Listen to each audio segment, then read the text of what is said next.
베나TV 시청자 여러분 안녕하십니까? 안녕하십니까? 네.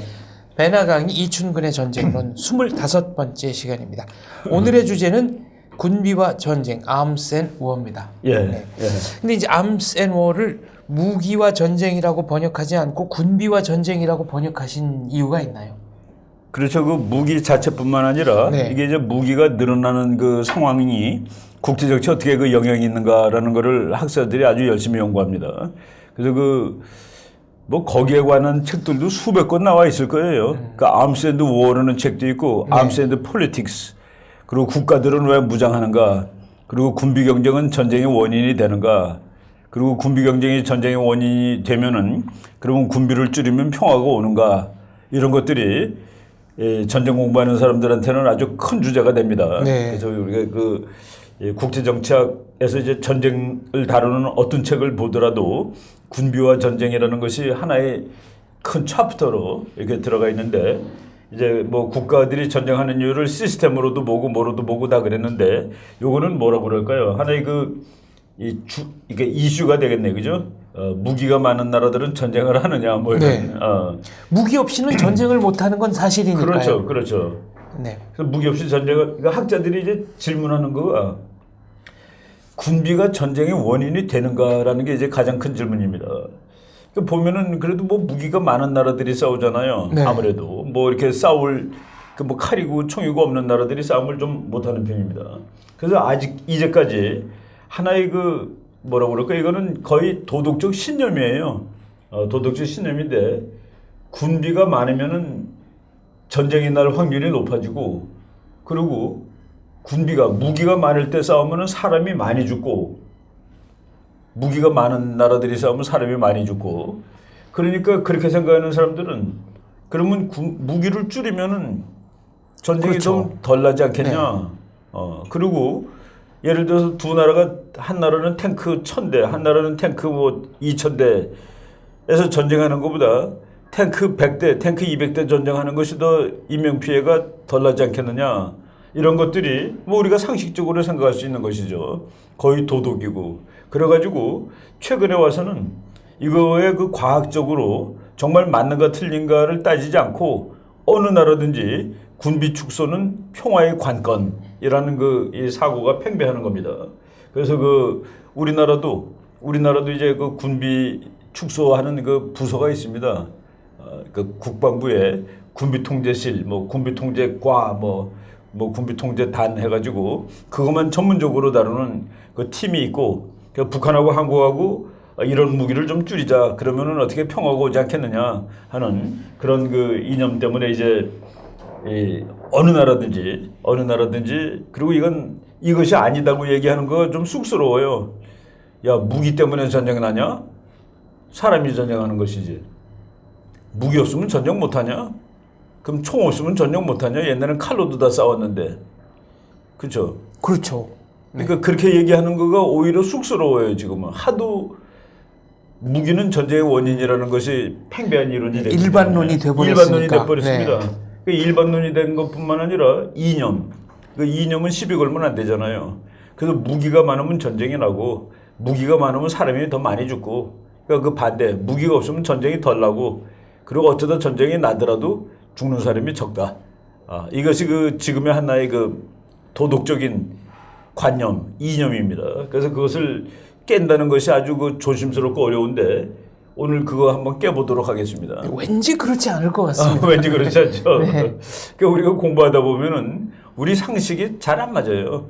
상식이 잘 안 맞습니다.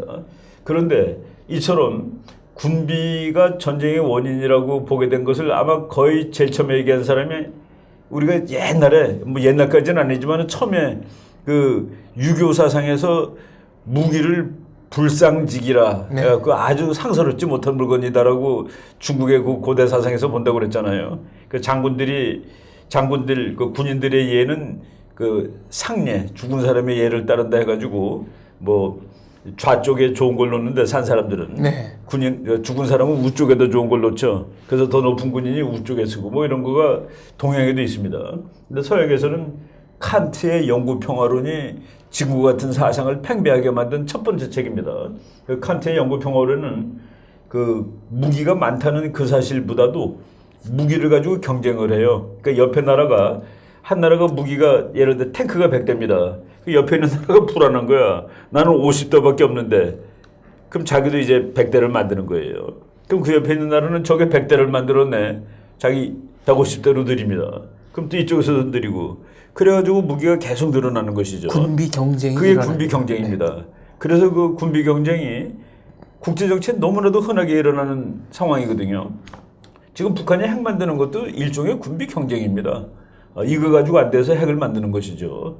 그렇지 않아도 뭐 군대가 120만씩이나 되는데 탱크도 몇 천 대 되고 칸트가 군비 경쟁의 위험성을 강조를 했고 거기서부터 이제 이론이 나오는 겁니다. 그러다 보니까 이 옳다는 얘기를 그 뭐 도덕적으로 옳은 것 같잖아요, 그죠? 무기 많은 건 나쁜 일 같고 그래서 이 사람이 데미지를 못합니다. 그래서 그 어떤 학자가 오늘날 이 군비 통제와 전쟁에 관계된 문제는 감정과 감상의 문제지 논리의 문제가 아니다. 이건 논리도 없이 그것이 틀리다고 얘기하는 사람들은 막 이렇게 구박받고 그러는 겁니다.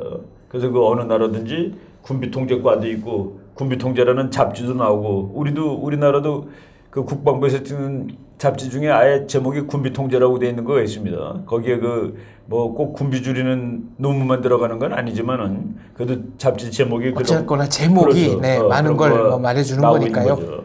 그래서 이제 최근에 와서 과학적 연구라는 것이 이제 있으면서 한번 해보는 겁니다. 역사를 보고서 두 나라 사이에 군비 경쟁이 있었다. 그럼 그것이 전쟁으로 갈 확률이 높은가? 군비 경쟁이 없을 때 전쟁으로 갈 확률은 어떤가? 이거를 우리가 역사적 자료를 가지고 찾아보고 분석을 하면 되는 것이죠. 그런데 그거 하기 전에 그 로렌스 마틴이라는 그 영국의 아주 유명한 전략가가 최근에 이렇게 얘기했습니다. 군비 증강 혹은 군비 통제는 이거는 그 합리적으로 얘기하면은 안 되고 부르짖어야 구호가 돼버렸다. 그래서 군비는 전쟁을 불러일으킨다는 것은 부르짖어야 할 구호다라고 얘기했고 그리고 또 목표다. 군비가 없는 것이 국제정치 공부하는 모든 사람들의 목표다. 모든 정치가들은 군비를 줄이도록 노력해야 된다라고 했는데 마이클 월러스라는 그 미국 국제정치학 교수가 이걸 아주 결정타를 날리는 연구를 했습니다. 지금 칸트의 그 암스레이스는 대단히 위험한 것이다를 증명하는 그런 연구를 했는데 그래서 그 과학적으로 마이클 월러스라는 사람입니다. 마이클 월러스가 이제 이 사람이 일단 군비 경쟁을 정의를 내렸어요. 군비 경쟁은 가까이 있는 나라들이 해줄 경쟁이라고 보는 겁니다. 그렇죠. 전쟁을 벌일 당사국끼리 그렇죠. 하는 게 그러니까 이제 보면은 이스라엘이 막 군비를 늘리고 있고 북한도 늘리고 있어요. 네. 근데 둘이는 군비 경쟁한 게 아닙니다. 그냥 우연히 이스라엘도 늘렸고 북한도 늘려서 그거는 아니고 북한이 늘렸을 때 대한민국이 늘렸다라든가 일본이 늘릴 때 중국이 늘리는 거 이거를 군비 경쟁으로 본다라고 일단 정의를 내리죠. 그래서 북한하고 이스라엘은 아니고 북한하고 한국이 군비를 계속 늘리는 게 군비 경쟁이다. 그리고 또 어떤 해는 캐나다가 군비를 막 늘립니다. 미국도 늘려요. 그러니까 이제 다른 이유 때문에 늘리죠. 9.11 이후에. 네. 9.11 이후에는 막 다른 나라 다 늘리잖아요. 근데 캐나다하고 미국이 군비 경쟁한 거냐? 그건 또 아니에요. 왜? 서로를 적으로 치지 않으니까. 그리고 이제 군비 경쟁은 서로 의존적인 나라가 늘리는 것을 군비 경쟁으로 하자라고 일단 정의를 내립니다.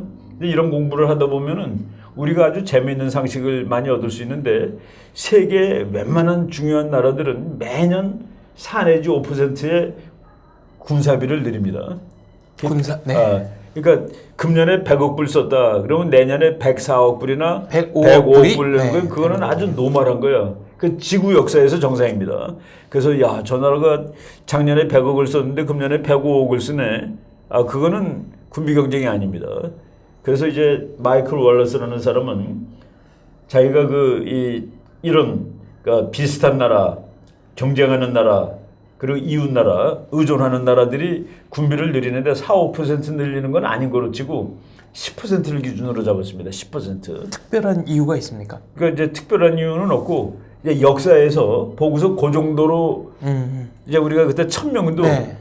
1000명이 전쟁이다 하는 기준도 특별한 이유가 있는 게 아니라 다 뒤져보니까 이거로 경험적, 끊으면 통계적, 역사적 이거로 끊으면 되겠구나 하는. 그래서 이제 이 국제정치학이 수학이나 무슨 뭐 물리학 같은 과학은 아니거든요. 그래서 그 숫자로 끊을 때 그게 많이 들어갑니다. 자기 주관적이. 그 주관을 가장 그래도 덜 하려면은 역사를 쭉 살펴보는 거예요. 그래가지고 이 교수가 10% 이상 군비가 증강된 케이스를 이제 군비 증강, 암스 레이스라고 그러죠. 국가들이 서로 암스 레이스를 했다 하는 그 얘기입니다. 우리가 그 레이스라는 개념이 뭐 지금 조금 더 구체적으로 말하면은 뭐 예를 들어서 그 한강 옆에 있는 그 거기서 뛰는 사람들 많잖아요. 네. 뛰는데 그러니까 모르는 사람이 와서 앞서가니까 화가 나서 자기도 빡 따라가는 거 그런 건 레이스 아닙니다. 그죠? 근데 이제 뛰는데 누가 앞서면은 보통 사람의 심리가 저 사람이 나를 앞서 그러고 다시 앞질러 자기도 막 가고 싶죠. 빨리 뛰는 경향이 있는데 그건 아니에요. 모르는 사람끼리 하는 건 아닙니다. 제가 나를 앞서면 나한테 무슨 심각한 분리가 오겠다는 그런 거죠. 그래서 그 10% 이상이라는 그거로 해서 이 사람이 일단 연구를 했습니다. 연구 결과를 제가 뭐 조금 이따 이제 소개를 할 텐데 폴 딜이라는 이 사람도 아주 미시간 대학의 유명한 교수인데 그 사람은 어떤 전쟁이라든가 전쟁까지는 아니라도 이제 국가들이 서로 다투는 거 그거를 그 인터내셔널 디스퓨트라는 개념이 있습니다. 워보다 이제 작은 거예요. 지금 한국하고 북한은 디스퓨트를 하고 있는 중입니다. 국제 분쟁. 네. 국제 이제 인터내셔널 그러니까 이것도 우리가 이제 번역하기 나름인데 워가 있고 워는 전쟁 그리고 인터내셔널 컨플릭트라는 게 있습니다. 군사적 충돌. 그 컨플릭트를 그냥 국제 정치학자들은 그걸 국제 분쟁이라고 번역합니다. 그리고 인터내셔널 디스퓨트 그걸 국제 분규. 분규. 분규. 그러니까 이거는 문학하고는 달라요. 문학하는 사람들한테 인터내셔널 컨플릭트 번역하라고 그러면 전부 국제 갈등이라고 번역합니다. 그러니까 갈등이 아니라 이제 분쟁으로 번역을 국제 정치학자들이 하는데 그러니까 국제 분규. 분규는 분쟁보다 작은 겁니다. 예를 들어서 천안함 정도는 분쟁이에요. 네. 천안함이 터지고 뭐 우리 서해에서 막 쏘고 그러는 거는 뭐까지는 아니고 인터내셔널 그 북한하고 남한 사이의 컨플릭트고 그것까지도 안 가고 서로 뭐 삿대질하고 뭐 목함질의 사건 정도 되면 아마 디스퓨트 정도 될지 모르겠네요. 그래서 그 국제 디스퓨트가 나기 3년 동안을 보는 거예요. 그 앞에 3년 동안 국방비가 8%씩 늘었으면은 그거는 암스 레이스로 본다라는 그 조금 다른 기준을 이제 마련을 했죠. 폴 디라는 교수가. 그래서 이제 요 마이클 월러스의 연구가 국제정치학자들이 제일 열심히 보는 그런 그 이 과학적인 근거입니다. 그리고 이거는 뭐 우리가 말하는 무기 때문에 전쟁이 나는 거야라는 것을 아주 거의 증명한 논문입니다. 볼게요. 암스레이스가 선행된 그러니까 암스레이스가 있었어요. 네, 군비 경쟁이 군비 경쟁이 일어난. 있고 나서 국제 분규가 생겼습니다. 네. 이것이 전쟁으로 갈 확률 28분의 23이에요. 그러니까 군비 경쟁이 선행된 분규 28개가 28개 중에 23개가 전쟁으로 갔다. 그러니까 앞에 암스레이스가 있는 거는 전쟁으로 그냥 가게 마련이다라고 얘기한 거예요. 그리고 국제 분규가 터졌는데 그 앞에 보니까 암스레이스가 없어. 그런 케이스가 71번이 있었는데 그 중에서 단 3번만이 전쟁으로 비화를 했습니다. 이렇게 보면 군비 경쟁이 전쟁으로 비화될 가능성은 그렇죠. 훨씬 높은 거예요. 그러니까 여기 국제 분규라는 사건이 있다. 그러니까 서로 막 화나서 막 침 튀기고 싸우는 거예요. 그 앞에 군비 경쟁이 있었느냐 없었느냐가 요 분규가 전쟁으로 가느냐 안 가느냐를 거의 결정해 주는 거죠. 앞에 있었던 28개의 경우 23개가 전쟁이 됐고 앞에 없었던 분규 71개 중에서는 단 3개만이 전쟁으로 됐다. 그래서 이 논문이 거의 그러니까 뭐 논문인데 아주 명저죠, 명저. 그래서 그 전쟁은 그러니까 군비는 전쟁을 불러일으킨다라는 것을 아주 최초로 과학적으로 증명한 그런 논문이라고 이제 보여주는 겁니다. 그래서 이 사람은 군비 경쟁이 여기 일어나고 있다. 이것은 곧 어디에선가 전쟁이 일어날 것을 알려주는 그 early warning. early warning이라는 게 뭡니까? 그 사전에 조기 경보. 조기 경보다. 라고까지 이제 얘기를 했습니다. 사무엘 헌팅턴이라는 뭐 이분도 대단한 학자죠. 돌아가셨는데 이 사람은 뭐 문명의 충돌이라는 이 사람이 저서가 이제 있습니다. 그 나중에는 그 철학책 같은 걸 쓰고 그리고 이제 비교 정치를 많이 공부하던 사람인데 비교 정치라는 거는 각국 정치론입니다. 그 뭐 미국의 군부, 한국의 군부 이런 거 공부하던 사람인데 이 사람이 비교 정치학자가 되기 전에는 아주 난리는 국제 정치학자였습니다. 그래서 그 아주 오래전 논문인데 이 사람은 자기가 쭉 보니까 군비 경쟁이 오래 지속되면 전쟁이 안 나요. 이건 또 역설이네요. 네. 군비 경쟁이 이제 서로 우리 A라는 나라하고 내가 B인데 서로 사이가 나빠가지고 그냥 무기 막 만들어요.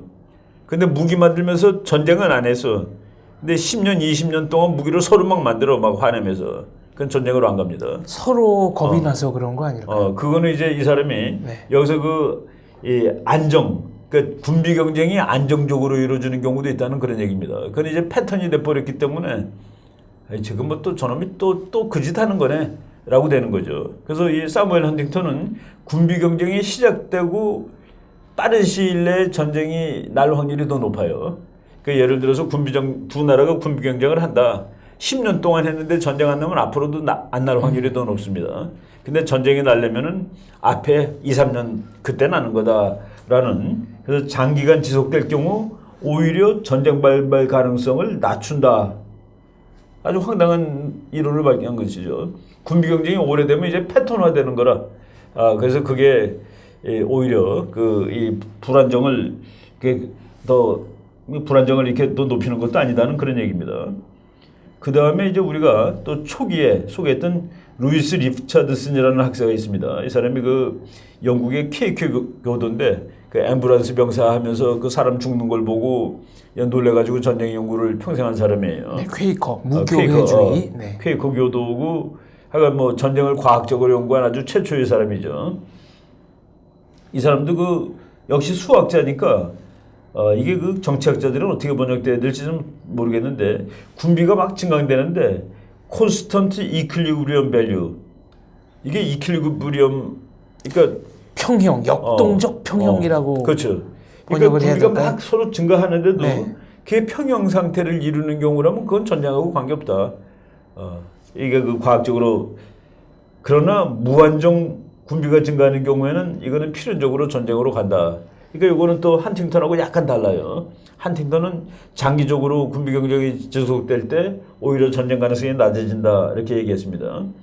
그리고 뭐 또 다른 교수 람벨렛이라는 교수는 사무엘 헌팅턴하고 비슷한 그리고 또 이 사람은 그 과학적으로 조사를 하다 보니까 군비 경쟁하고 전쟁이 관계 없다라는 글도 하나 있습니다. 이 사람은.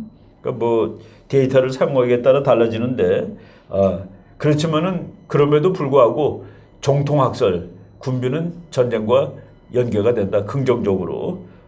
그래서 거기서 나오는 평화이론은 무기를 줄이면은 그래서 무기를 줄이는 거가 이제 우리가 개념을 몇 개 설명하면은 디스아머먼트는 이제 무기를 아예 해제해 버리는 겁니다. 암스 컨트롤은 이제 무기를 다 없애는 게 아니에요. 암스 컨트롤은 무기를 늘릴 때도 있습니다. 그 증가 속도를 줄이거나. 그렇죠. 증가 속도를 줄이거나 예를 들어서 A 나라는 탱크가 100대인데 내가 500대예요. 그럼 내 거를 400대를 줄여가지고 100대로 맞추는 것도 암스 컨트롤이고 A 국가 탱크를 300대 더 만드셔. 그래가지고 균형 맞추는 거. 그것도 암스 컨트롤입니다. 그래서 암스 컨트롤은 개념이 넓어요. 그 암스 컨트롤은 균형을 유지하기 위한 모든 걸 다 암스 컨트롤이라고 그러고 그리고 암스 리덕션은 일단 무조건 숫자가 줄어야 됩니다. 네. 그런데 이제 여기서 군비가 그러니까 총이 있으면 전쟁을 한다라는 그런 논리인데 대포가 있으면 전쟁을 한다 하는 논리인데 야 장작이 있다고 불이 나는 건 아니지 않느냐. 장작에다가 성냥을 거해야지 불이 나는 거거든요. 그런데 그 군비가 성냥도 되는 거냐. 군비가 장작이라는 거는 다 알겠는데 군비가 성냥 노릇도 하는 거냐. 여기에 대해서는 학자들이 그렇죠. 무기가 도화선일 것 같지는 않은데요. 그렇죠. 무기는 무생물이잖아요. 그죠? 무기는 생물이 아닙니다. 자기가 의지가 있는 게 아니에요. 근데 물론 이제 곤충을 갖고 있는 사람은 쏘고 싶은 마음이 많겠지. 네, 더 많이 드는 건 사실이겠지만. 네.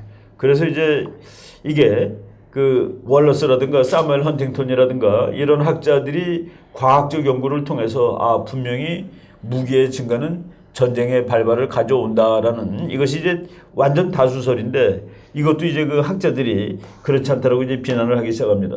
근데 이 비난은 사실은 아주 오래된 그 경고에서 나오죠. 로마 사람 중에 베지티우스라는 뭐 그 사람이 철학자인지는 잘 모르겠는데 하여간 군사할 때 가장 많이 인용되는 로마의 철인입니다. 베제티우스. 그 사람이 한 말이 그러니까 뭐 이게 라틴 말이겠죠. Si bis pacem para bellum. 그러니까 SIC 그리고 VIS bis pacem. pacem이 평화라는 뜻입니다. 그래서 파라는 PARA 준비하라. bellum. bellum은 전쟁이에요. 그러니까 네가 평화를 원하면은 전쟁을 준비하라. 그러니까 이걸 영어로 그냥 우리말로 번역하면은 If you want peace, prepare for war. 그러면은 군비 경쟁 논리는 뭐예요? 평화를 향해서 평화를 나가는. 위해서 군비 경쟁을 네. 하라는 소리인데 이거는. 그리고 이율곡 선생이 10만 양병설 그거 뭐 지금 또 아니라고 그러는 사람도 많이 있더라고요. 이율곡 같은 현자가 네. 이런 터무니없는 말을 했을 리가 없다 하고서 아, 역사적으로 조선왕조실록에는 최소한 안 나옵니다. 안 나옵니까? 네. 그러니까 이율곡 서인의 그 문인이 내 스승님이 이율곡 선생님이 이렇게 말했다고 한 걸 들은 적이 있다. 뭐 이런 식으로 간접 인용이 돼 있을 뿐입니다. 나 그거 몰랐습니다. 이건 누가 이게 그 송복 교수 책 같다. 이율곡 같은 현인이 이런 말이 안 되는 말을 했을 리가 없다는 거라. 그러니까 당시 조선의 인구수나 조선의 그 국력으로 10만이라는 거는 너무나도 터무니없는 말이다. 이 사람이 그런 말을 했을 리가 없다 하는데 우리는 뭐 그거는 이제 나중에 또 뭐 역사 공부하는 사람들한테 맡기고 10만 양병을 안 했기 때문에 임진왜란이 난 거거든요. 그럼 이거는 우리가 지금 방금 말한 월러스의 이론 군비를 준비했을 때는 전쟁이 다 났고 안 했을 때는 안 났다는 거랑 완전히 거꾸로 얘기하는 거죠. 전쟁 준비를 안 했으니까 전쟁이 난 거 아니냐라는 그 얘기가 되는 겁니다. 즉 10만 양병설을 우리가 좀 학술적으로 얘기하면은 Peace through strength. 그 뭐 레이간 대통령이라든가 지금 미국의 트럼프라든가 그리고 뭐 웬만한 그 국제 정치 현실주의자들은 전부 Peace through strength거든요. 강함이 평화를 그렇죠. 가져온다. 강함으로써 평화를 유지하겠다는 얘기죠. 이걸 또 조금 더 다른 논리로 말하면은 적당한 무장에 실패하는 경우 전쟁이 초래된다. 적당한 무장에 실패하는 경우 전쟁이 초래된다. 그러니까 암스레이스를 못하는 것도 문제다는 그런 얘기입니다. 지금 이것을 우리가 그 미국에서도 이제 총기 논쟁이 많은데 총이 있어서 이게 총을 줄이자는 사람들은 이 총기가 너무 많아가지고 사람들이 이렇게 많이 죽는다라고 그러는 것이죠. 뭐 사람마다 꼰총을 다 가지고 있으니까 미국 사람들은 나이가 18살만 되면은 그냥 운전면허증만 주면은 총을 주잖아요. 살 수 있죠 합법적으로. 그렇죠. 네. 그래서 미국에는 총기 살인 사건이 뭐 많이 나고 뭐 얼마 전에는 저 야구장에 있는 국회의원도 지금 총 맞고 뭐 그래가지고 지금 난리가 나고 있는데 그러면은 총을 줄이면은 그러면 살인 사건이 안 날까? 세계에서 총기가 제일 많은 나라, 개인적으로 총기가 제일 많은 나라가 어느 나라 같아요? 이것도 미국이 아니라 저 중앙아시아에 있는 뭐 아프가니스탄 이런 데 아닐까요? 그렇죠. 거기보다도 스위스가 더 많다고 그러더라고요. 네. 스위스는 집집마다 총 있잖아요. 소총. 그렇죠. 전투할 때 다 짚고 들고 나가는데. 뭐 스위스가 근데 미국처럼 뭐 사람 많이 죽는 건 전혀 아니잖아요. 그러니까 그럼 이 이론이 깨지는 거거든요. 총기가 많으면 전쟁이 난다. 그래서 이런 것들에 대해서 이제 비판이 나오는데 그 로버트 팔츠그라프라는 그 아주 유명한 교수입니다. 그 사람이 전쟁과 암스레이스는 관계가 없다라고. 이 사람은 이제 그 전번인가 우리 국제정치에서 한번 책 보여준 적 있을 거예요. 미국에서 그 박사시험 보는 모든 사람이 외우는 책이 있습니다. 그 Contending Theories of International Relations라고 해가지고 국제관계의 그 이론 모음집이에요. 그거를 이분이 이제 책을 썼거든요. 근데 거기에 보면은 자기가 그 군비경제에 관한 책들 다 논문 읽어보니까 군비 경쟁하고 전쟁은 관계 없다가 다수설이다라고 그 책에다 이제 씁니다. 그러고서 이제 이 사람이 몇 명의 아주 그 유명한 학자들을 인용하는데 이분들은 뭐 조금 좀 늙었지만은 늙고 돌아가시고 그랬지만은 국제정치 현실주의의 그 도사들입니다. 그래갖고 팔츠그라프 책에 인용된 거 보니까 프레데릭 휴만이라는 아주 유명한 교과서를 쓴 저자인데 군비와 전쟁은 관계가 없고 오히려 반대 군비가 없어서 전쟁이 났다가 더 진실에 가깝다는 얘기입니다. 우리나라가 침략을 한 1000번 받았는데 우리나라가 침략당한 것은 군비가 없어서 당한 겁니다. 솔직히 이 휴만이라는 사람은 그렇게 얘기했고 한스 모겐소가 또 그렇게 얘기를 했습니다. 네. 한스 모겐소 교수는 뭐 국제정치의 그 할아버지인데 군비는 무생물이기 때문에 지금 이 마이클 월러스가 선행된 그 군비 경쟁이 선행된 28개의 국제 분규 중에서 23개가 전쟁으로 갔다. 에스컬레이트 됐다. 전쟁으로 비화했다라고 했는데 야 그거는 군비는 말이야 전쟁으로 비화할 것 같아서 군비를 만든 것이지 군비 때문에 전쟁이 된 것이 아니야. 그 심프톰이지 그게. 군비라는 것은 앞으로 전쟁이 날지도 모르겠다. 그러니까 내가 전쟁이 날지도 모르겠다. 그래서 군비 경쟁을 하는 것이지 군비 경쟁을 해서 전쟁이 나는 게 아니다. 네. 그러니까 변수가 틀리는 거예요. 독립 변수하고 종속 변수를 거꾸로 보는 거 아니냐. 그래서 한스 모겐스는 갈등이 기대되었기 때문에 군비 경쟁이 있었답니다. 군비 경쟁이 있어서 갈등이 났다가 아니라 갈등이 기대되었기 때문에 갈등이 있을 것이라고 예측이 그렇죠. 됐기 때문에 그러니까 이거는 완전히 군비 경쟁이 일어난 거다. 아주 심각하게 거부하는 것이죠. 갈등이 기대된 것에서 그래서 이것은 심프톰이지 원인이 아니다. 원인이 아니다는 그 얘기입니다. 그래서 이건 뭐 논리적으로 중요한 얘기죠. 그래서 그 국가들이 전쟁을 할지 몰라서 군비 경쟁을 하는 것이지 군비 경쟁을 하다 보니까 전쟁이 났다라는 것은 앞뒤가 바뀐 거다 하는 그런 얘기입니다. 그래가지고 요 마이클 월러스의 이론을 완전히 되받아치는 과학적 연구를 이제 또 미국 학자가 있습니다. 그 에리히 베데라는 학자인데 WEED 독일 사람이니까 뭐 베데라고 읽을 거예요. 이 사람이 그 월러스 그거랑 똑같은 그 데이터를 가지고 분석을 해보니까 1852년부터 1871년 한 20년 되죠.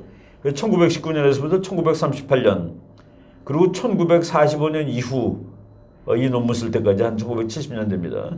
어떤 암수 레이스도 전쟁으로 귀결되지 않았다라는 사실을 발견한 겁니다. 이 기간 동안에 1852년부터 1872년 한 20년 되죠. 1919, 1938 그것도 또 한 20년 되죠. 그리고 1945년 이래 수십 년 동안 군비 경쟁은 늘상 있었는데 전쟁으로 요 기간 비화한 적은 동안은 없다. 전쟁으로 단 한 건도 비화가 안 됐다라는 사실을 밝혀냈죠. 그리고 이제 전쟁으로 이제 비화된 거의 경우도 암수 레이스 때문에 비화된 것은 아니다라는 사실을 발견했고 아까 그 8% 정도 되면은 암수 레이스라고 봐야 된다라고 네. 했던 그 폴 딜이라는 학자도 그것이 19세기에는 전혀 해당되지 않는다라고 얘기했습니다. 1800년대의 전쟁들은 암스 레이스하고 전쟁하고 거의 관계가 없다. 그래서 사전에 암스 레이스가 이제 없었어도 그 19세기에 있는 발발한 전쟁은 어느 경우도 암스 레이스가 없었어요. 오히려 관계 없다는 얘기군요. 그 관계 없는 게 아니라 이제 아예 그냥 그 월러스 이론을 깨버린 거죠. 그러니까 군비 경쟁이 전쟁으로 비화하는 주요 원인인 것은 아니다. 그렇죠. 네, 관계 그러니까 없다. 군비 경쟁은 전쟁이 날 것 같아서 국가들이 하는 것이다. 그게 이제 지금 다수설이 됐습니다. 그래서 또 뭐 딜이라는 사람이 또 다른 논문도 썼는데 기껏 있어봤자 간접적인 관계가 있을 거다. 간접적인 관계. 그리고 전쟁과 군비 경쟁은 기껏해야 충분 조건은 될지 모르겠지만은 필요 조건까지는 안 된다라고 얘기했습니다. 그리고 더 놀라운 거는 퀸시 라이트 이 사람도 이제 전쟁에 뭐 우리 항상 얘기했던 사람인데 이 책은 군비 축소를 질적으로 해야지 양적으로 군비 축소를 할 경우에 전쟁 발발 빈도가 오른다라고 얘기했습니다. 여기에서 우리가 잠깐 얘기를 할 필요가 있는데 양쪽으로 군비 축소를 할 경우에 전쟁 발발 빈도가 오른다. 지금 북한은 119만 명을 갖고 있습니다. 네. 한국은, 현역병. 현역병 119만 명. 한국은 현역병 70만 명, 뭐 60만 명 되죠. 그리고 북한은 탱크가 한 4, 5천 대 됩니다. 한 4, 5천 대 되고 물론 고물이 많지만은 우리는 한 2, 3천 대 되고 그런데 이거를 반으로 줄이면은 전쟁 날 가능성이 어떻게 될까? 그대로지 않겠습니까?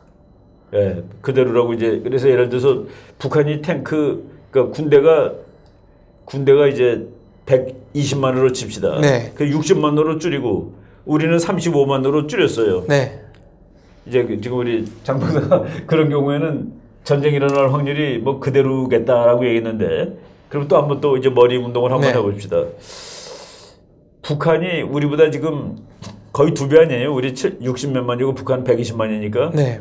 야, 아주 완전히 5분의 1로 줄이자. 그래서 우리나라가 한 10만쯤으로 줄이고 북한이 20만으로 줄였습니다. 네.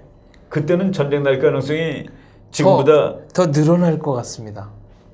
정답. 네. 그게 6.25 때 상황입니다. 북한 20만, 우리 10만. 왜냐하면은 글쎄요, 그냥 첫 번째 드는 생각은 단번에 적을 섬멸할 수 있다. 그 포인트가 중요한 거예요. 네. 규모가 작으면. 지금 남북한 간에 군비를 줄이자고 항상 더 세게 목소리 내는 건 항상 북한입니다. 그러니까 우리가 거기 나가면 말은 못해요. 야, 우리 줄이자 이렇게 많이 갖고 뭐하냐. 그래서 북한 말대로 그래 지금 북한 120만이고 우리 60만을 북한이 원하는 대로 우리 10만 북한 20만으로 줄이자. 그러면 전쟁 납니다. 그리고 또 이제 북한은 뭐가 장기냐면은 북한은 순간적으로 100만 만들 수 있는 나라예요. 그러니까 이제 사회가 완전히 네, 조직화돼 조직화돼 있으니까. 있으니까. 근데 우리나라는 줄이면은 모빌라이즈 하는 데까지 다시 뭐 몇십만 만드는데 시간이 너무 걸리는 거예요. 그 얘기를 바로 퀸슈라이트가 하는 겁니다. 양쪽 군비 축소는 즉 퀀티테이티브 암수 리덕션은 오히려 전쟁의 빈도를 높인다. 그래서 이거를 제가 지난 한 20년 동안 북한하고 한국하고 매일 군축 협상을 합니다. 그 뭐 신문에 이렇게 크게 나지는 않았지만은 판문점에 만나가지고 북한군이 남한군이 만나서 줄이자고 막 그래요. 줄이자고 그러면은 또 우리가 오히려 거기서 이제 수세죠. 항상 한국이 수세였습니다. 그럼 우리가 협상하는 사람들한테 근거를 제공하려고 퀸슈라이트의 이론을 많이 써주고 6.25 때 바로 북한이 20만, 북한 한 19만 됐습니다. 우리가 한 10만. 먼저 선제 공격해가지고 상대방을 제압할 수 있으면 전쟁이 일어나는 거죠. 핵심은 적의 기습 선제 타격이 완벽하게 성공적이었다고 했을 때, 그렇죠. 우리가 만약 반격할 수 있는 역량을 계속 가지고 있느냐 없느냐 이게 포인트군요. 네. 그래서 지금 북한이 119만, 우리가 60몇만, 이거는 북한이 감히 미군을 빼더라도 감히 공격하기가 힘든 한 큐에 한 번에 제압을 할 수 없는 군사력입니다. 그래서 어느 이상 돼야지 또 이게 전쟁이 억제가 되는 거죠. 그래서 퀸슈라이트의 이 말은 정말 굿 포인트라고 얘기를 할 수 있습니다. 그리고 이제 제임스 페인이라는 아주 또 유명한 학자가 있는데 PAYNE라고 씁니다. 이 사람은 Why Nations Army라는 국가들은 왜 무장하는가라는 책을 썼는데 이 책 읽고서 충격받았습니다. 저는. 국가들은 왜 무장을 할까요? 자기 나라를 지키기 위해서. 아닌 거로 나옵니다. 그럼 뭔가요? 상식에 또 반하는. 근데 그 책을 읽고서 야, 이 공부가 끝이 없는 거구나 하는. 이 사람은 이제 그거를 실제로 조사를 해봤어요. 예. 그러니까 예를 들어서 국가 안보가 어려운 나라들, 이게 잘못하면 전쟁 나는 나라들, 그런 나라들하고 국가 안보가 별로 어렵지 않은 나라들, 뭐 국가들 종류가 많지 않겠습니까? 네.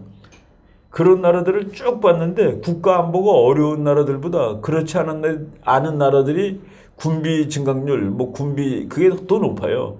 지난 몇십 년 동안 보니까. 그래서 이 사람이 그러니까 폴리시 레이셔널 어프로치, 정책 합리적 접근 방법. 네. 그거는 지금 우리 장 박사께서 말한 대로 어느 나라가 군사비를 들일까? 전쟁 날 가능성이 높은 나라, 국가 안보가 위태로운 나라, 취약한 나라. 그러니까 그렇게 치면은 아프가니스탄이라든가 이란이라든가 네. 뭐 이란이 아니라 이스라엘이라든가 또는 한국이라든가 이런 나라들이 군비를 많이 늘렸다 그러면은 그거는 정책 합리적 접근 방법에 의해서 맞는 거죠. 그거를 이 페이지라는 학자가 폴리시 레이셔널 어프로치. 또 우리는 항상 연구를 안 해보고 그렇다라고 이렇게 얘기하는 겁니다. 그런데 보니까 국가 안보가 위태로운 나라가 그렇지 않은 나라보다 군비를 더 많이 늘리진 않았어요. 경험적으로 쭉 보니까 이건 역사에서 나타난 겁니다. 그러면 어떤 나라가 군사력을 많이 늘었느냐? 어떤 나라가 군사력을 많이 늘었느냐? 그게 이제 이념적으로 적이 상정된 나라들입니다. 그리고 네. 이념적으로 적이 있어요. 자기는 그걸 해야 돼. 이 적을 파멸해야 돼.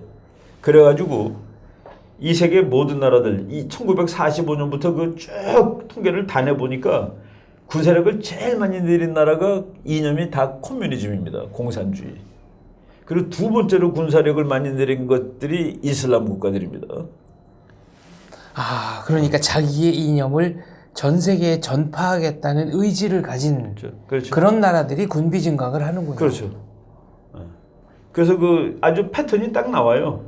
인구 비례로 군인이 몇 명이냐, 그리고 GDP 대비 군사비가 얼마냐, 그리고 매년 느는 그 퍼센트가 얼마냐, 이거를 다 해가지고 지구 몇백 나라를 전부 분석을 해봤더니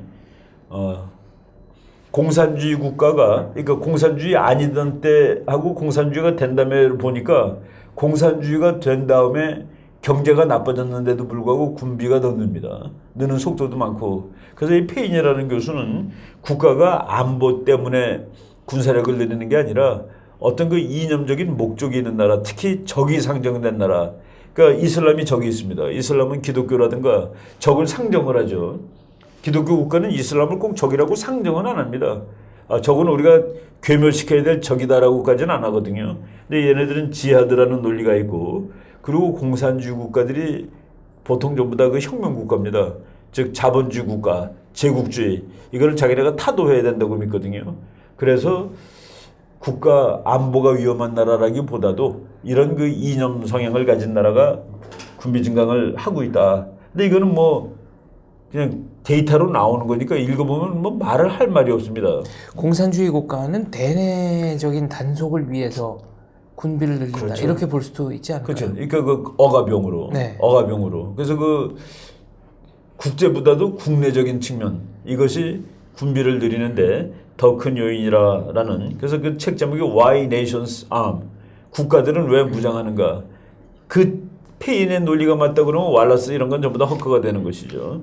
그리고 페인이라는 사람이 전쟁의 destructiveness fallacy. destructiveness는 전쟁의 파괴력에 관한 fallacy, 오류. 전쟁 파괴력 오류. 이거는 뭐냐면은 군사력의 존재가 파괴가 아니다는 겁니다. 군사력의 목표가 파괴가 아니에요. 그러니까 대량 학살. 이것은 전쟁을 하다가 잘못돼서 하는 것이지 대량 학살 그 자체가 전쟁의 목표가 아닙니다. 오히려 대량 학살 같은 거 하는 것은 국내 정치예요. 국제 정치에서는 적국을 대량 학살하지 않습니다. 죽이는 그 자체는 무의미한 거죠. 전쟁에 이기는 게 중요하지. 국내 정치는 대량 학살이 됩니다. 정부한테 되면은. 그래서 이 페인이라는 사람은 무기가 많다고 많이 죽는 게 아니라 무기의 활용 방법에 따라서 사람이 많이 죽거나 조금 죽는다가 차이 난다는 그 얘기입니다. 그래서 소총 가지고 싸울 때가 미사일보다 더 많이 죽어요. 때로는. 네. 그러니까 그 시빌와 같은 거는 전부 소총 가지고 싸우거든요. 그렇죠. 뭐 저쪽 그 콩고 내전, 뭐 어디 내전, 뭐 그런 것들이 다 중화기가 아니라 이제 개인 화기로. 개인 화기, 소총 싸우죠. 가지고 싸우는 네. 또는 소총 없어서 죽창 갖고 싸우는 그런 전쟁이 훨씬 더 잔인합니다. 인명피해상으로. 그러니까 이 사람은 이거를 전쟁의 파괴력 펠러시 오류 해가지고 무기가 좋고 좋은 무기가 많으면 사람도 많이 죽는다는 것은 아니고 사람이 많이 죽는 것은 전쟁의 과정에 의해서 결정되는 것이다. 그래서 미국 보니까 미국이 시빌워 남북전쟁을 네. 시빌워라고 그러죠. 남북전쟁이 1860년부터 한 4년 동안 있은 전쟁인데 남북전쟁에서 이 남군에 얼마나 많이 죽었나는 통계가 정확히 안 잡힙니다. 근데 북군은 뭐 제대로 정식 군대니까 잡혔는데 남북전쟁 때 북군의 16.5%가 죽습니다. 이때 무기가 별 볼 일 없을 때거든요. 그렇죠. 그냥 뭐 그 긴 총하고 뭐 안 되면 칼로도 찌르고 그랬는데 그냥 뭐 적중률도 그렇게 높지 적중률도 안 않은 높고 2차 대전 때 미군 전사율이 2.5%입니다. 획기적으로 떨어지는군요. 그렇죠. 획기적으로 떨어지는 거죠.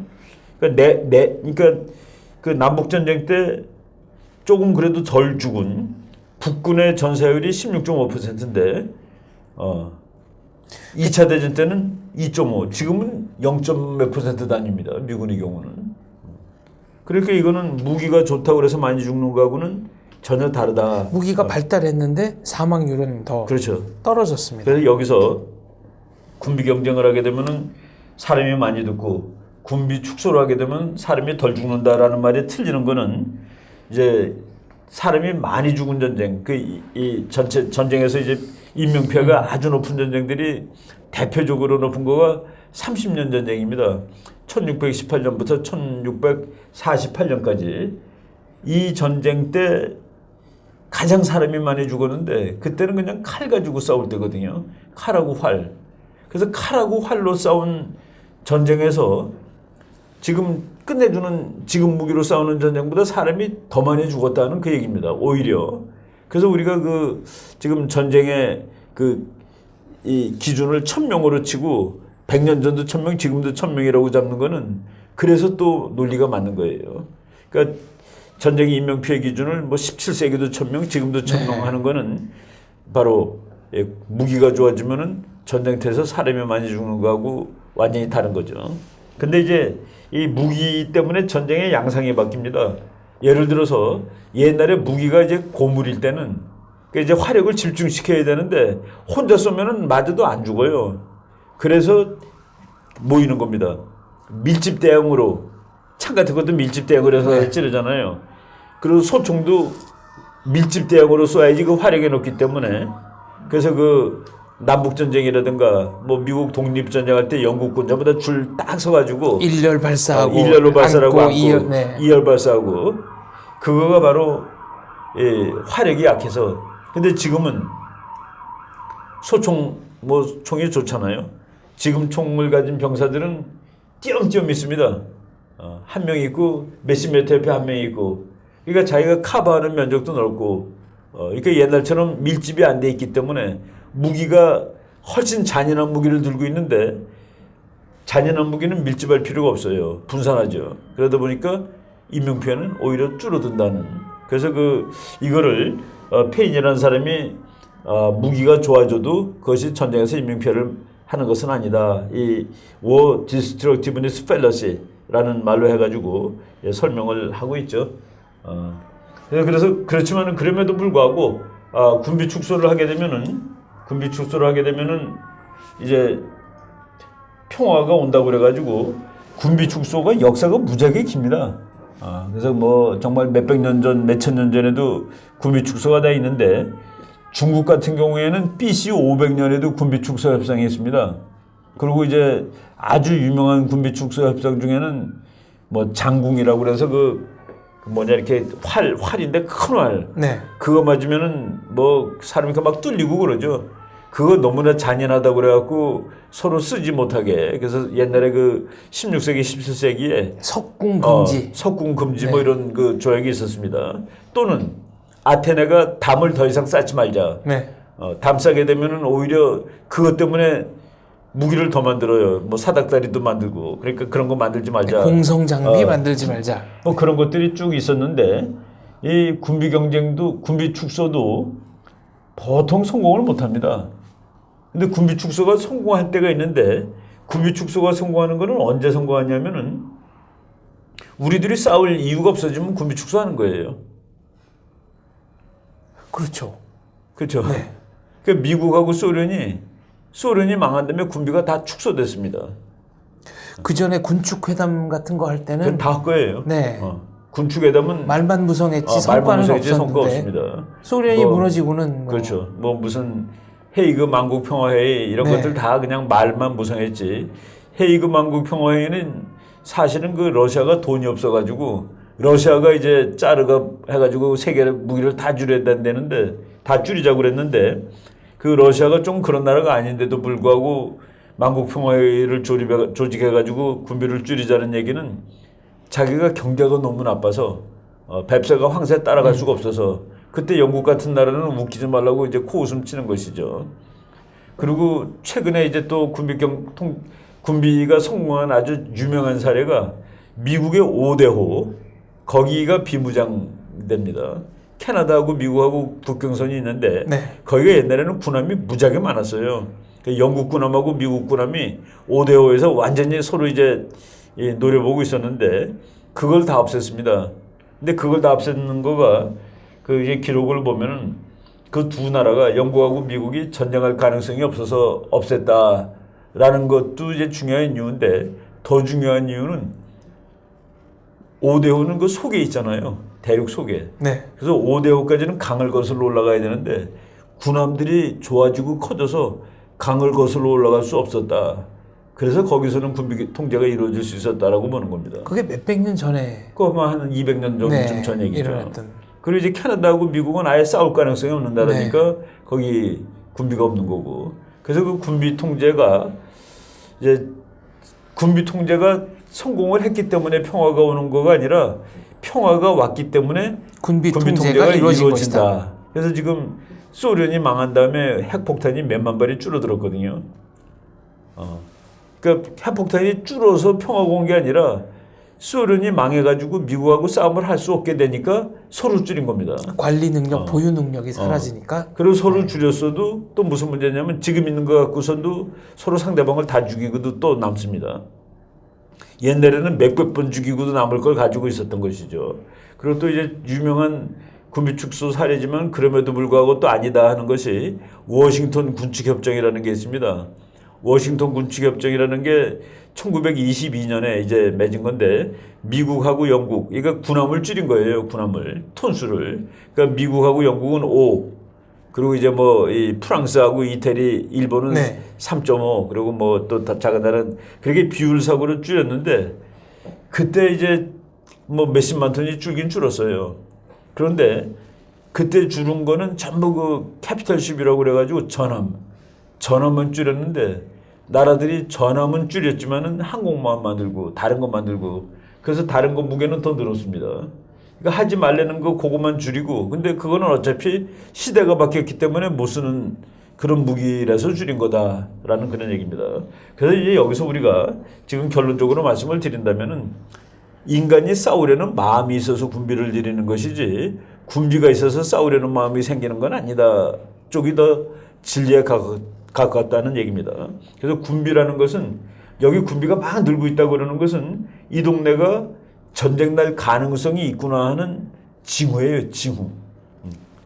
징후라고 봐야지 그 징후를 원인으로 봐서는 안 된다라는 그것이 지금 군비 경쟁을 공부하는 학자들이 뭐 만들어낸 뭐 이론이고 결론이라고 말씀드릴 수 있겠습니다. 뭐 그 외에도 뭐 하여간 얘기가 무지하게 많습니다. 이것도 제가 이제 책으로 쓰면 한 수십 페이지도 넘는데 지금 군비와 전쟁의 관계는 그 과거에는 이념적으로 당연히 군비는 전쟁의 원인이고 그래서 군비를 줄이면 전쟁이 안 나고 전쟁이 안 날 경우 어쩌다 날 경우라도 사람은 훨씬 조금 죽는다라고 얘기했는데 그것은 그 현대 과학적 전쟁 연구에서는 네. 그렇지 않다라고 지금 밝혀졌다라는 그런 말씀은 뭐 드릴 수 있을 것 같습니다.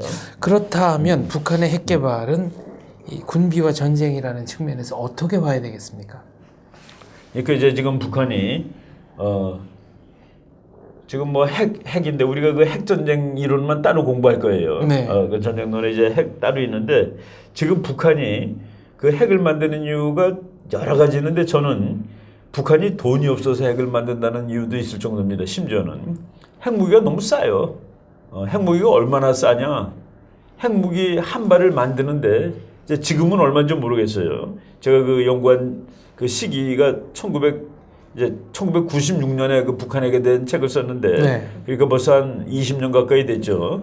근데 그때 내가 본 자료로 1980년대 정도에 핵을 한 발 만드는 데까지 걸리는 돈이 2억 달러예요. 2억 달러가 있으면은 아예 0에서 시작해서 핵이 한 발 나옵니다. 근데 두 발째는 반값도 안 돼요. 세 발째는 더 내려가고. 대량 생산이면 쭉쭉쭉 내려가는데 첫째 발은 과학자부터 길러야 되니까 물리학과 졸업시키고 뭐 유학시키고 네. 그것까지 다 쳐서 2억 달러입니다. 근데 그때 2억 달러로 아주 쓸만한 비행기 4대밖에 못 써요. 비행기 4대 값으로 핵폭탄을 만드는데 네. 그럼 핵폭탄 만드는 게 낫죠. 상대적으로 그렇죠. 무기의 위력을 그렇죠. 강화한다면 핵폭탄 갖고 네. 있으면 이건 뭐 완전히 핵보유국이 되는데 겨우 그 좋은 비행기 4대 갖고 있어봤자 근데 미제 제일 좋은 거가 한 대에 5천만 불 정도까지 네. 갈 때 핵폭탄 하나는 2억 불 그러니까 4대로 그러니까 북한이 그걸 만드는 거고 그리고 핵을 만드는 거는 우리가 이제 핵조작할 때 얘기하지만은 요거를 북한이 우리랑 그 암수레이스하고 그러는 건 아닙니다. 한국은 안 하니까 지금 일단 한국이 예를 들어서 뭐 미국 핵이라도 갖다 놓는다 그러면은 군비 경쟁의 모습이 나타나는데 북한은 자기 적이 불명합니다. 대한민국이 없는 거예요. 그 김일성이가 대한민국을 없애는 거죠. 그렇죠. 김일성이가 그랬죠. 자기 그 남북 대화하는 일꾼들한테 뭐라고 얘기를 했냐면은 한국에 남한에 어떠한 종류의 정부라도 존재하는 한 그것은 진짜 평화가 아니야라고 얘기를 했습니다. 그러니까 한국에는 정부가 아예 없어지기 전까지는 남북한 간의 평화가 없다라고 72년에 자기가 남북 대화 일꾼들한테 한 얘기죠. 그러니까 북한이 그거를 거의 헌법처럼 근거와 억조로 여기는 교훈입니다. 근데 이제 우리나라 사람들은 북한한테 우호적으로 해주는 정부가 들었으면은 평화가 오고 북한한테 세게 하는 정부가 있으면 평화가 안 오고라고 생각하는데 그거는 이제 지금 착각이네요. 북한의 그 말을 보면은 아니다라고 알 수 있는 거죠. 네. 자, 그렇다면은 오늘 이제 군비와 전쟁에 대해서 저희가 1시간 동안 말씀드렸는데요. 결론은 군비 경쟁, 군비 축소는 전쟁의 발발과 그렇게 상관관계가 없다. 상관관계가 없다고 최근에 그 보면은 오히려 여기 상관관계가 있다. 네. 그 제대로 군비를 대책을 못 세운 나라는 전쟁을 맞이하게 된다라는. 그리고 군비 축소를 하더라도 이게 그 질적으로 잘해야지 양쪽으로 축소했다가는 전쟁의 빈도가 오히려 높아진다. 네, 오히려 높아진다. 네. 뭐 이런 얘기들. 네. 그게 이제 우리한테는 아주 심각한 교훈을 줍니다. 지금 북한보다는 한국이 그 양쪽으로 군대가 딸리거든요. 양쪽으로 뭐 쟤는 120만이고 우리는 60만이니까. 그래서 북한이 항상 하는 얘기가 요새는 뭐 그 군비 축소 얘기 안 하는데 자기네들이 워낙 뭐 군비를 늘리고 난리니까. 근데 군비 축소 예를 들어서 뭐 10만, 20만으로 줄이자 그러면 오히려 큰일 날 일이 벌어질 수 있죠. 인접하고 있는 두 나라 가운데 한 나라의 군사적 경제적 능력이 떨어져서 전쟁의 발발 가능성이 낮아졌기 때문에 군비 축소가 일어난 경우는 있어도 군비 축소를 선행적으로 하고 나서 전쟁 가능성이 낮아진 경우는 거의 없다라는 것이 역사의 진실입니다. 역시 상식과 어긋나는 자료들이 굉장히 많이 있네요. 그 암스 컨트롤도 그래서 시비스 파셈 파라벨룸. 네. 그 평화를 원하거든 전쟁을 준비하라. 그게 바로 역설이에요. 국제정신 역설이 많습니다. 평화를 원하는데 왜 전쟁을 준비하니? 근데 국제정치는 그런 역설이 아주 팽배하는 동네죠. 알겠습니다. 배나강 25의 이충근의 전쟁론. 오늘은 군비와 전쟁에 대해서 강의 들었습니다. 감사합니다. 예.